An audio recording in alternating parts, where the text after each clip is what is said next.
Singer ఉన్నాడేమో, ఒక doctor ఉన్నాడేమో, అంటే వాళ్ళకి కూడా ప్రోత్సాహం ఇచ్చి వాళ్ళని కూడా వాళ్ళు ఉద్యోగం చేసుకునే వాళ్ళకి ఉద్యోగం చేసుకునే దిశగా వాళ్ళకి కూడా ఏదైనా వ్యాపారం వృత్తి ఏది చేసుకునే వాళ్ళకి ప్రోత్సాహం ఇవ్వట్లేదు, కేవలం పెన్షన్స్ ఇచ్చి చేతులు జరుపుకుంటున్నారు మేడం. సో అదొకటి కూడా ఉంది మేడం. Okay, very good. ఇది మాత్రం చాలా మంచి విషయం అని చెప్పుకోవాలండి.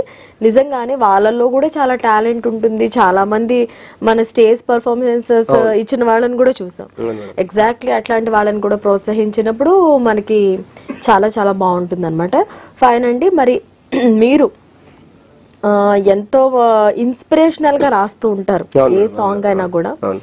సో మరి సడన్ గా మరి ఆల్బమ్స్ ని పక్కన పెట్టి రాజకీయాల్లోకి వచ్చేసారు. ఇలా మిమ్మల్ని ఎవరైనా ప్రోత్సహించారా? ఏ రాజకీయ నాయకుడైనా నువ్వు రా, నేను ఉంటాను వెనకాల, నువ్వు ఇలా వెళ్ళు, ఈ దిశలో వెళ్ళు అని చెప్పి మిమ్మల్ని ఇన్స్పైర్ చేసింది కానీ, లేకపోతే నాకు పలానా అతను దిశగానే ఉన్నారండి, నాకు తోడుగా ఉన్నారన్న నాయకులు ఎవరైనా ఉన్నారా?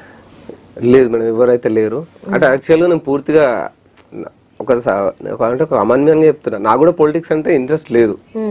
కానీ ఒక పాట ఒక మనిషి జీవితాన్ని ఎలాగా మార్చిందో, అంటే నేను వెళ్ళే విధానం, నా జీవన విధానం ఎలా ఎంత సింపుల్సిటీగా ఉందో, నేను ఎలా అయితే ఈ సొసైటీని మార్చాలనుకుని ఒక పాట మొదలు పెట్టాను.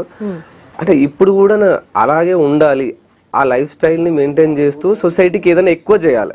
నన్ను ఎవరు ప్రోత్సహించిన వాళ్ళు లేరు, నన్ను ఎవరు అంటే ఒక పార్టీ బలపరిచిన వ్యక్తో, లేకపోతే మన వెనక ఎవరన్నా డబ్బులు ఉన్న వాళ్ళు, నువ్వు ముందుకు వెళ్ళు నేను నీకు సపోర్ట్ ఉంటాను అన్న వాళ్ళు ఎవరు లేరు.